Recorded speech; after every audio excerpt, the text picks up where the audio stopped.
Hello, Tika. Could you tell me a little bit about yourself? Sure. I'm Tika. I'm a second-year master's student at the Adult Learning and Leadership Program at Teachers College, Columbia University. Where are you from?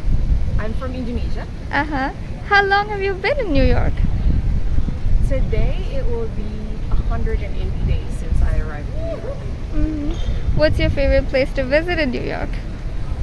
I really love the Brooklyn Bridge, and you can walk the Brooklyn Bridge from Manhattan, and then you go to the Time Out Market restaurant. You go up to the top floor, you get a great view, and it's for free, so you'll get a great view of the bridge. So what's the best thing about New York? The best thing about New York is that you can be alone in a crowd. What does that mean? It means like there's so many people here. There's people here as we're shooting, and yet nobody's looking at you. I'm from a culture where people kind of look at you if you do anything strange. And here, people just accept you and they go about their own day. It's really refreshing. What's something you enjoy doing?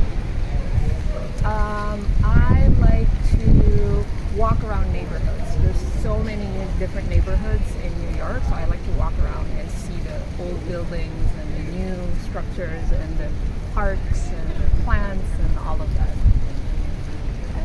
What's the best thing about life? I kind of think like we are only brought to this world to do two things, to feel and to learn. That's really all we're supposed to do. So like we're studying education because we help people to feel and learn from their experiences. What do you want your children and their children to remember you for? Well, I don't have kids yet, but I think for the next generation, I would like them to know that I was not afraid. Could you tell me more about that? Yeah, I want them, like my kids or my nephews, I want them to think that, oh, she really tried a lot of things in life, and like she was not afraid to do things that are supposed to be scary, like moving to New York despite never being here before.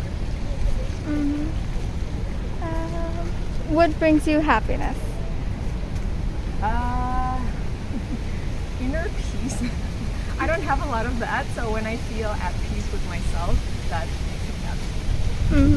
That's beautiful. What is your dream?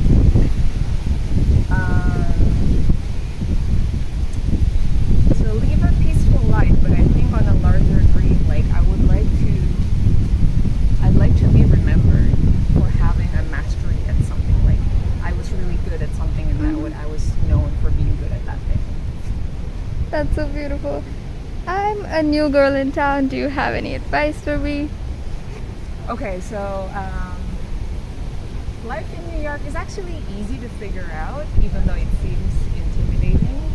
I think you just have to be aware about your safety, and you realize like safety in Asia, where I'm from, means differently to safety here in New York. But all of my experience have been safe. I've never felt in danger, so I feel good about that. And my advice is try to get out at least once a day. That's a great advice. I rarely get out of the house. Please try to get out at least once a day. It's so beautiful. It is. It is. I really wanted to meet people, but the campus is still relatively quiet. So I tried meeting people through online dating, which is interesting. I don't do that, but it's nice. I get to meet a couple of nice guys, and I remember one time there's a guy that I've met one time, and we agreed to meet a second time, and we agreed to meet at a restaurant, and I was running late. And when I told him that I was running late, he wasn't happy about it. But I was like, oh, I'm so sorry. I'll finish this meeting and I'll be on my way. And I was texting him throughout. I'm like, I'm on this station. I'll be there in 20 minutes or something. And I was like, I'm just walking to the restaurant. And I got to the restaurant, and he had waited until I got to the restaurant to text me to tell me that he had gone home. So I got it to the restaurant, and that's when he responded. He says, I'm home. So I turned around and I walked back home. And as I was walking like this dark alley, I even forgot where it was, in Midtown, and I was cursing to myself. I was like, how dare that guy did this to me? And as I was walking, there's a man walking from the opposite direction, like a big guy, and he actually took a step away from me. And that's when I realized, because they tell us to be careful about walking in dark alleys, especially if there's, guys around, you want to be careful. But in that time, I was the crazy person in the street, that the guy was actually afraid of me because I was talking to myself and swearing out loud. And the other funny thing about that was I was so pissed that I needed to talk it out with somebody, and I ended up talking about that guy with another guy that I also met through online dating. So it all works out. It just all keeps happening.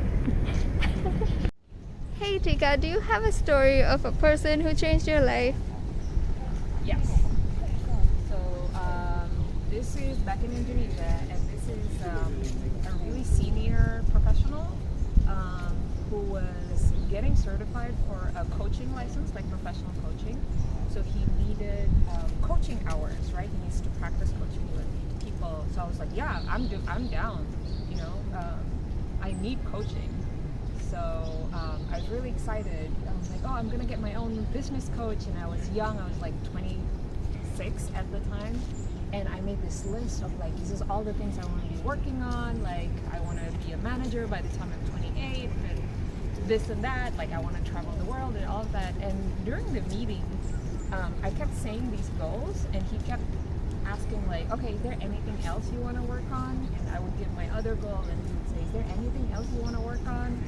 And finally, I ran out of goals to give, and I started becoming too confused. Like, okay, I'll just say something that I don't really think about a lot. And I said, I'd really like to be more compassionate.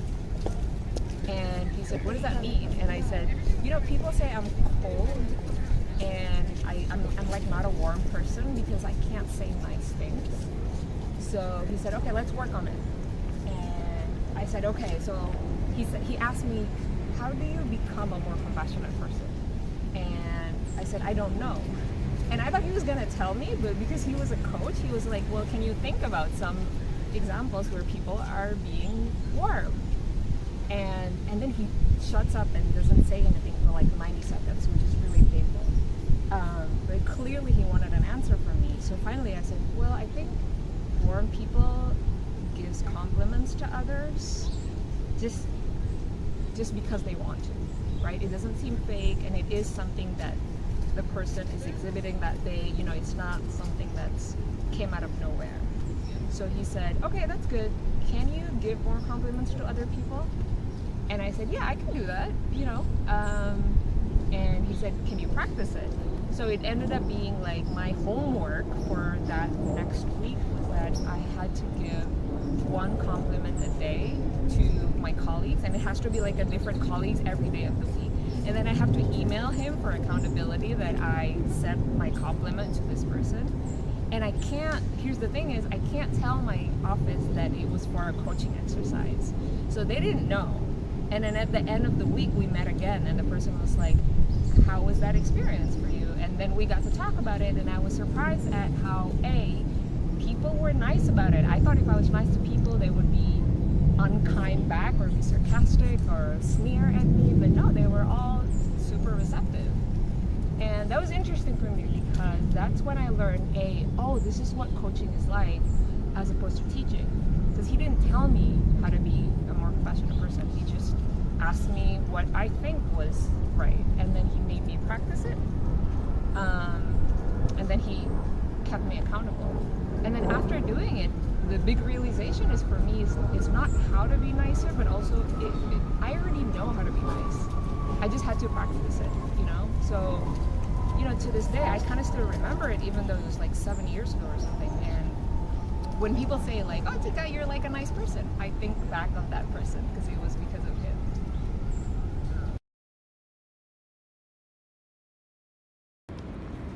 Yeah, for someone like you and me are not from here and we're only here for a limited amount of time, it can really feel like your time here is so limited and there's so much to do, and with seasons change there's a different thing to do every time.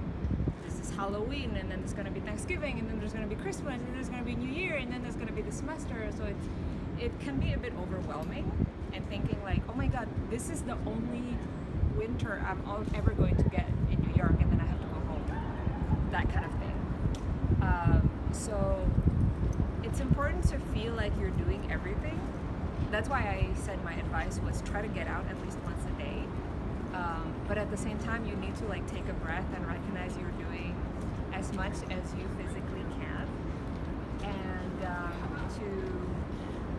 to balance all the excitement, I would advise some help on like getting some help on like what grounds you, like what keeps you calm. Speak with someone if you feel like you're having a lot of stress or anxiety. Columbia and TC has a counseling and psychological services. I've used them. Like, it's not a big deal. They're super nice. It'd be like going to the gym, but for your well-being. So why wouldn't you do that? So try to do everything, but try not to get crazy figuring out what to do. That's great advice. Thanks a lot for No that. problem. And thanks a lot for speaking with me. It was so nice of you.